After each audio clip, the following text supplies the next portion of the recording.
Hello friends, ఎట్లున్నారు అందరూ? So బయట అయితే చూస్తున్నారు కదా, ఈ వర్షాలకి వరదలకి ఎట్లా ఉందంటే చాలా ఘోరంగా ఉంది. అండ్ విజయవాడ అయితే అసలు ఇక చెప్పాల్సిన అవసరమే లేదన్నమాట, అట్లా ఉంది. సో ప్లీజ్ అందరూ విజయవాడ గురించి ప్రేయర్ చేయండి. ఎందుకంటే వాళ్ళందరితో పోల్చుకుంటే మనం బెటర్, నాకు తెలిసినంత వరకు.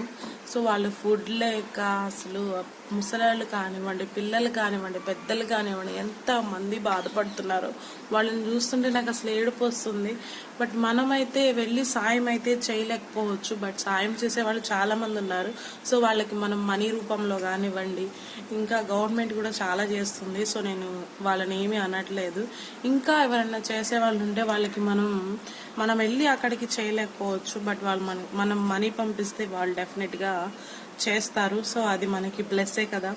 సో ఇక గుంటూరులో కూడా అట్లానే ఉంది పరిస్థితి, కొన్ని చోట్ల, అన్ని చోట్ల కాదు, కొన్ని చోట్ల మాత్రమే. ఇక అమరావతి సైడ్ అయితే అసలు ఘోరంగా ఉంది. దయచేసి ఎవరట వెళ్ళొద్దు. కొన్ని రోజులు అంటే ఇది తగ్గేంత వరకు వెళ్ళొద్దు ప్లీజ్. ఇంకా వర్షాలు ఉన్నాయి అని అంటున్నారు. ప్లీజ్ అందరూ జాగ్రత్తగా ఉండండి. Take care all of you. ఎందుకంటే మనల్ని నమ్ముకొని వెనకాల మన ఫ్యామిలీ ఉంటుంది. సో ప్లీజ్ ఏదైనా చేసేటప్పుడు 1కి 100 సార్లు ఆలోచించండి.